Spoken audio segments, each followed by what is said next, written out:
Guys শুধু প্রভাসের জন্য the রাজা শাহ ফৌজি এন্ড স্পিরিট মুভির মেকারদের হচ্ছে বড় সড়ো লস। আরেকদিকে জেলার 2 মুভির শুটিং এর কি অবস্থা। তাছাড়াও রকি ভাই রামায়ণ প্লাস টক্সিক নিয়েও কথা বলবো। সাথে কেসরি চ্যাপ্টার 2 5 দিনের মধ্যে কত কোটি টাকা ব্যবসা করলো সবকিছুই জানবো, শুধু ভিডিওটার সাথেই থাকুন।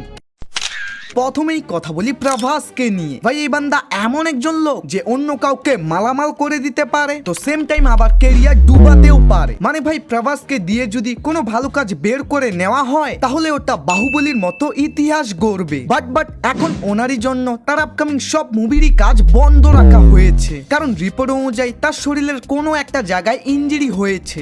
এখানে দেখতে গেলে তারও কোনো দোষ নেই, তবে রিকভারি হলেই তিনি সবার আগে দ্য রাজা শাহ এন্ড ফৌজি মুভির শুটিং তাড়াতাড়ি কমপ্লিট করবে। বিকজ একবার যদি তিনি সন্দীপ রেড্ডি ভাঙ্গার স্পিরিট মুভি সেটে জয়েন হয়, ভাই ভাঙ্গা প্রভাসকে রাজামৌলির মতো বন্দি বানিয়ে রাখবে। শুটিং বলা হচ্ছে সেপ্টেম্বর না হলে অক্টোবর মাসে চালু হবে। ভাই ভাবা যায় যেখানে সিনেমাটার শুটিং এই বছরই কমপ্লিট করে সামনের বছর রিলিজের প্ল্যানিং করেছিল, কিন্তু বর্তমান এটা একদমই পসিবল না। তাই ডাইরেক্ট 2027 সালে দেখতে পাবো। আর সালার 2 নিয়ে যে হোমবালে ফিল্ম বলেছিল 2026 সালে আসবে, তবে এখনো তো প্রভাসের স্পিরিট মুভির শুটিংই কমপ্লিট হয়নি। তাই এটা চিন্তা ভাবনা অন্তত 1-2 বছর ছেড়েই দিন।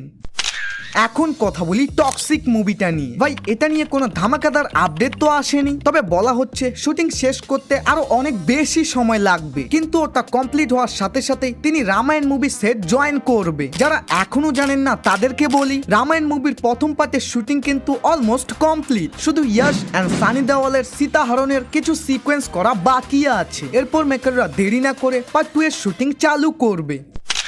এখন কথা বলি জেলা 2 মুভিটা নিয়ে। ভাই এই সিনেমাটার শুটিং তো বর্তমান ধুমধাম করে করা হচ্ছে। মানে মেকাররা রজনীকান্ত ছাড়া যতগুলো শুটিং করা বাকি ছিল ওগুলোকে আগে ভাগেই শেষ করে দিচ্ছে। বাট রিসেন্টলি সুপারস্টারও সেট জয়েন করেছে এন্ড ফার্স্ট শিডিউল রাখা হয়েছে কেরালায় 15 থেকে 20 দিনের, যেই শিডিউলে মূলত আমাদের সুপারস্টারকে মুভিতে গ্র্যান্ড ভাবে এন্ট্রি দেওয়া হবে।